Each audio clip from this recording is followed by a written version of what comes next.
ኤደን ትሁትን እንዴት ስትዋሽን ትችላለሽ እያለች ትጠይቃታለች። አሁንም ደግሞ ዳኒ ደግሞ እሷን ቲናን እንግዲህ ከተወ በኋላ ፍቅረኛውን በጣም ትናፍቅኛለሽ እያለ ይገኛል። ሆኖም ግን ሊዱም በቃኝ ከዚህ ካንተ በኋላ ከፊት የጥፋልኝ በማለት ትሰናበተዋለች። ትሁትም ቁጭ አድርጋ ካሊብን የሚያፋፍቅረው ሰው ሊያገባ ስለሆነ ማፍቀር ከዚህ በኋላ የለም እያለች ትሄዳለች። ሊዱ ፍቅርሽን እኔ በእጅሽ ለማስገባት ለአንቺ ብዙ ነገሩ እያለሁ እያለች ትሁትን ትናገረታለች። ዳኒም ናፍቀሽኛል እያለ እሱን ናፍቆቷ ሲገልጽላት፣ እሷ ደግሞ ለዳኒ ሊዱ ጥላው ትሄዳለች። የማፈቅር ሰው ስላገባብኝ ከዚህ በኋላ ምን እሰራለሁ? ቤቱን ለቅቄ ሄዳለሁ ትላለች ትሁት። እንዴ ድጋሚ ማፍቀራትሽም እንደ ታዲያ ቢያገባብሽ ለምን ሲላት፣ የሚፈቀር ሰው የለማ ስትል ትመልስለታለች። ስለዚህ ምን ካሊብ በቃ ሊሄድ ነው፣ ምንም አያስፈልግም፣ ስለሰጠኝ ነገር ሁሉ አመሰግናለሁ ስትል ካሊብን ትሁት ትሄዳለች። ዳኒ አባዬ ባክህ ይቅርታ አድርግልኝ በማለት ከጉልበታቸው ጉንብስ ብሎ ይቅርታ እንዲጠይቃቸው ያደርጋል። አንተ በደል አይገባህም ነበር፣ እኔም ይቅርታ የሚገባኝ ሰው አይደለም፣ እባክህ ይቅርታ አድርግልኝ፣ ድጋሚ መጸጸት አልፈልግም ሲል እንግዲህ ከአባባ ይቅርታ ያስገኝለት ዘንድ የከፈለው መስዋዕትነት እንግዲህ ከባድ ነበር። ቲና ግን ሁሉን ነገር አበላሸችው።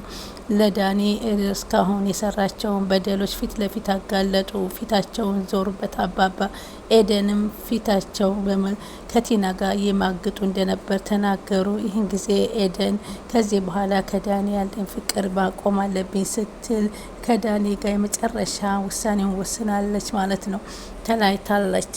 ከዚህ በኋላ ዳኒ አንተ አይንህን ለአፈር ብለዋለች። እሱም በየሄደችበት ዳኒ እየተከተለ አንድ ጊዜ የተሰራ ስህተት ሁለተኛ አይደገምም፣ ይቅርታ አድርጊልኝ እያለ ለይቅርታ እንዲትመለስ ቢፈልጋትም እሷ በፍጹም ግን አልትመለስ አለችም። ሁላቸውም ቤተሰባቸው ዜን ካሊብ ቤተሰቦች ትርምስምሳቸው ወጥቷል። የና አባበን ቤት ተሰናብተው ዳኒ ጫንጣውን ይዞ እንዲወጣ ተገዷል። እስካሁን ለበደልኩለት ነገር ይቅርታ አድርግልኝ አባዬ፣ በእርግጥ እኔ ይቅርታ የሚገባኝ ሰው አይደለሁም፣ ነገር ግን እባክህ አባዬ እያለ እየተማጸነ ነበር ጉልበቱ ላይ ተደፍቶ። አባዬ ግን ፊቱን አዞረበት፣ በፍጹም አልተመለሰልት። በመጨረሻም ሻንጣውን ጠቅሎ ለመውጣት ተገዷል። ሰላም ወደ ቻናል የተከታታዩ ሰላማችሁ በያላችሁበት ይብዛል። በያላችሁበት የዓለም ዳርቻ ሰላማችሁ ይብዛ። ትሁት ድራማ ቀጣይ ክፍል ይዘን ቀርበንላችኋል።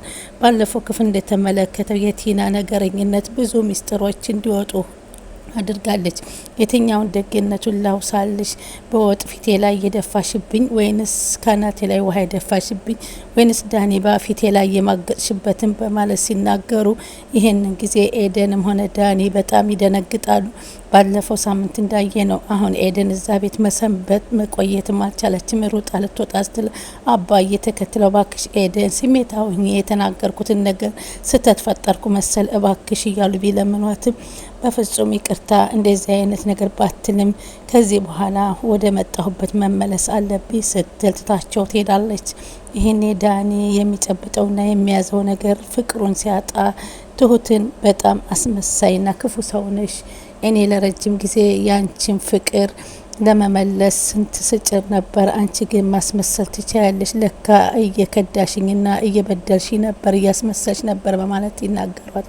ያንተን ብልግና ለደበኩ ነው ወይ እንደዚህ ስተሰራሽ ምትል አርፈ ተቀመጥ ስትል ዳኒን ትናገረዋለች። አታዳ እርስ በርሳቸው ሁላቸውም የተገላለጡ ይገኛሉ። ሁላቸውም የካሊብ ቤተሰቦች እንግዲህ ጭር ብለዋል። አባትዬ ደግሞ ካሊብ ወደ ውጭ ወጥቶ ኤድን ለማግኘት ብሎ ወጥቶ ከትሎ ወጥቷል።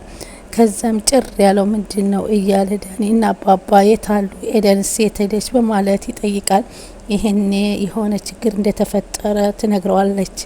ባየኮ ዳኒና ቲና ሲማግጡበት የነበረውን ታሪክ ነግሯቸው ኤደን አልፈልግም ብላው ጥላው ሄደች ስትል ለካሊብ ነገረችው ትሁት። ካሊብ ይህንን ሲሰማ እንዴት ሊሆን ቻለ፣ እንዴት ስተናገረ በማለት ጥያቄውን አነሳ። አባዬ ይህን ቲና ይህን ሁሉ ነገር ነው የገፋፋችው በንዴት አለችው። እሱም አሁንም በዳኒ ላይ ፊቱን ዙራበታል። እሱም ተከትላ ሲለምናት አይኔ እንዳላይ ከዚህ በኋላ ጥያቄ እንድተነስብኝ አልፈልግም፣ ወራዳና ልክስክስ መሆንህን ለማንኛውም በጊዜ ማወቄ ለእኔ ጥሩ ሆኖልኛል። አንተን መጥፎ ባህሪ ሳላቅ ወደ ህይወቴ በገባ በጣም አልቆልኝ ነበር። ዛሬ ግን ስላወቅኩህ በጣም ደስ ብሎኛል በማለት ፈጣሪዋን አመሰገነች። ሌላኛው እንግዲህ አባባ ኤደንን ፊቷ እንድታዞረ ወይም ከዳኒ ጋር ያላትን ቅንኙነት እንትታ ይቅርታ እንድትኖር ነግረዋታል። ቢያሊ ከዚህ በኋላ ስለ ዳኒ የምታወራኝ ነገር አልሰማህም አለችው። ከዚህ ለመሄድ እየተገደደች ነው። ማለትም ከዚህ በኋላ ይቅርታ ይላል ልብ እንደሌላት በግልጹ ተናግራለች። ቲና ግን የሰራችውን ከሰራች በኋላ የልብ ልብ ተሰምቷታል። ወደ ቀድሞ ማንነታችን ተመልሰንና እኔ እናንተ ፍቅራችን አዲሰን ወደፊት ጉዟችንን አብረን አጠናክረን እንኖርብናል። የጀመርናቸውን ስራዎች እናስከትል በማለት ለዳኒ ነገረችው። ኤደንን የመሰለች ማጣትን የማልችላት ልጅ ነበረች። በአንቺ ምክንያት ይህ ሁሉ ህይወት የተተረማመሰ በማለት ትሁት በቲና እያዘነባትኛ በጣም እየተበሳጨባት ነበር። ሌላኛው ትሁት ዛሬ ላይ ያፈቀረችው ፍቅር ሌላ እንደሆነ ማውቃት ችለናል። ከዚህ በፊት ጥርጣሬያችን ያደረግነው ካሊብን ነበረ። ኤደንም ካሊብን ለማገናኘት ነበረ ጥረት ያደረገችው። ለካሊብ ማለት ትሁት አንዳንድ የፍቅር ሚስጥር እየተናገረች በሁለታቸው ለማቀራረብ ያሞከረችው ያላደረገችው ጥረት የላትም። ግን ዛሬ ትሁት ያፈቀራችው ጌቺ የሚባል አብሮኝ የተማረ ነው፣ ይኸውም ክፍለ ሀገር ይገኛል በማለት ነግራታለች። በእህቷ በኩል ለምን አትመጭም እያለች ስልክም ደውላበት ቤተሰቦቿም ስለ ትሁት ፍላጎት ገልጸዋል ማለት ነው። ትሁት ወደ ነበረችበት ሀገር ተመልሳ የራሷን ህይወት ትዳር እንድትኖር ካላቸው ፍላጎት የተነሳ በሷ ላይ እየወተወቷት ወደ ሀገሯም እንድትመለስ ለማድረግ እየሞከሩ ነው። ታዲያ ዛሬ ምን በጣም የሰማችው አስደንጋጭ ነገር ነው ሰምታለች። እሱም እንግዲህ ምንድን ነው ይህ ቆየ ፍቅረኛዋ የሚባል አሁን እንዳገባ ሰምታለች። በዚህ ምክንያት በጣም ከፍተኛ ድብርት ውስጥ ተዳርጋለች። ለኤደን ስትነግራት እኔ ያፈቀርኩት ሰው ጌቾ ይባላል በማለት ስትነግራት እንግዲህ ኤደን ደግሞ ለምን ግን አሾፍሽብኝ? እንዴት ሁኔታውን አልነገርሽኝም? ለካም እንደዚህ ሰው ልቡ ሰው አይገኝም በማለት ነው። እኔ እኮ ሁለታችሁን ለማቀራረብ ያላደረጉት ጥረት ያለም ለካስ አንቺ ሌላ ፍቅረኛ ነው ያለሽ በማለት ትቀየማታለች።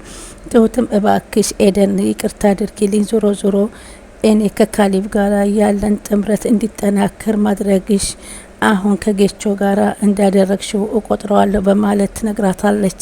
ከክፍለ ሀገር ተደውሎ በተነገራት ሰዓት እጅግ በጣም ከፍቷት ነበር። ደብሯትም ወደ ቤት ተመልሰው ነበር። አባዬ ምን ሆነች ነው በማለት ሲጠይቋት ጌች የሚባል ፍቅረኛዋን እንደ ከዳትና ሌላ ትዳር እንደያዘ ነግራቸዋለች። አትሰቢ ልጄ፣ እኔ ድል አድርጌ ለሌላ ባል እድርሻለሁ፣ ምንም ነገር አያሳስብሽም እያሉ ወደፊት ትሁት እንደ ልጃቸው እንደሚያዋትና ደግ ሰው እንደሚድሯት ቃል ገቡላት። ግን ቢሆንም ለፍቅረኛሽ ስጪው በማለት የተሰጠችውን የብር ሀብልም ያበረከተላትን ካሊብ ታስታውሳለች። ዛሬ ላይ ትሁት ይህ ካብል ላይ ከአንገት አይነት ካንተ አንገት ላይ ነው የሚያምርብህ እንካ ብላ ለሱ ትመልስለታለች።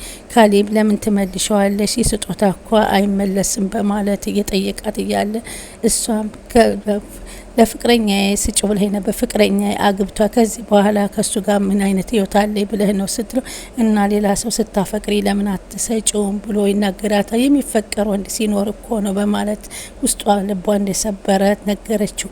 እንደዚህ በድፍረት መናገር አይከብድም እያለ ሲጠይቃትም እሱ ትሁት እንግዲህ በፍቅር ጉዳይ ተስፋ እንደቆረጠች መመልከት ችለናል። ሌላኛው እንግዲህ ዳኒ እንግዲህ ምን ማድረግ የማይችልበት ደረጃ ስለደረጀ ይችን የመሰለች ልጅ ማጣቱ ልቡን ሰብሮታል። ዛሬ ላይ ቲና አንድ ነገር እንግዲህ ሁለታችንም ጥላቶቻችንን እንዲላ እናድርግ በማለት ለዳኒ ነግረዋለች። ዳኒ ግን ህይወት የተዘበራረቀ እንጂ ያገኘሁት ትርፍ የለም፣ ከአንቺ ጋር መጠጋቴ ብዙ ነገር ነው ያጣሁት በማለት እንግዲህ በፍቅር ጸጸት እንደዳረጋት ተናግራለች። በስከ መጨረሻም ሻንጣውን ይዞ አባት ጠላቶቻችንን በመሸነፍ ሳይሆን በመግደል የምናደርገው ነገር እዚህ ቆይና እናደርጋለን እባክህ ዳኒ ያለች ስትለምነው፣ እሱም በፍጹም ከእንግዲህ ወዳ ህይወቴ ተበላሽቷል፣ የሚስተካከል ነገር የለም፣ ቅምስቅልቅል ወጣ፣ ከዚህ በኋላስ በዚህ ቤት ውስጥ የሞራሌ ነው የምኖረው በማለት ሻንጣውን ይዞ አንድ ነገር ትውስ ሲለው ግን ነገር ግን አባዬን ይቅርታ መጠየቅ እንዳለበት አስቦ አባታቸውን አባባ ነግራቸው ስር ወርቆ ይቅርታ ይጠይቃል። አሁንም ይቅርታ የሚገባኝ አይደለም፣ ግን አንዴ ነገሮች ሆነዋል፣ ለጥፋቴ ይቅር በለኝ በማለት የትም ቦታ ብሄድ አንተ ቂም ይዘህብኝ የሚሆነ ነገር የለም አባቴን አስከፍቻለሁ ይቅር በለኝ እያለ እየተማጸነ ናቸው ነበረ። አባባ ግን ምንም አይነት ምላሽ ለመስጠት ፈቃደኛ አልነበሩም። እስከ መጨረሻም ግራ ቀኝ ተመልክቶ የነ ካሊብን ተሰናብቶ ሻንጣውን ይዞ ወጥቷል። ዳኒ ለይቅርታ ቅርብ ልብ አለው። ሁሉንም ላለመጉዳት ሲጠነቀቅም ፍቅረኛውን ኑሯል። ቲና አባባ ጋር ብዙ ነገር ስታስብ ስታደርግ እየተከላከለላቸውም ነበረ። ዛሬ ግን ይህ ነገር ስለደረሰበት ልቡ ተሰብሯል። ቀጣይ እስከምንገናኝ በዛሬ ተሰናብቻቸዋለሁ። እሱን ህይወት ለማስተካከል ሲል ከማይሆን ትዳር ውስጥ ገብቶ ብዙ ነገሮችን አድርጓል። ስህተት አልፈጸመም ማለት አይደለም። ያ ስህተቱ ዋጋ አስከፍሎታል። የሚወዳትን ኤደንን አሳጥቷታል። ካሊብም ሆነ አባባ ፊትም ይህንን መጠላትን አስከትሎበትን። ለማንኛውም በሚቀጥለው ፓርት ምን ይገኛል የሚለውን አብረን እንከታተላለን። ኤደንና ዳኒ ይታረቁ ይሆን? የነ ካሊብ ቤተሰብስ ወደ ሰላሙ ይመለሱ ይሆን? ትሁትስ ምን ተወስን ይሆን የሚለውን አብረን እንከታተላለን። ትሁት ቀጣይ 46 ድራማ ይሄን ይመስል ነበር። በቀጣይ ቪዲዮ እስከምንገናኝ መልካም ጊዜ። ቻናል አዲስ የሆናችሁ ሰብስክራይብ በማድረግ የደውል ምልክቷን በመጫን ያበረታቱን ስል በዛሬው በዚህ ይሰናበታችኋል።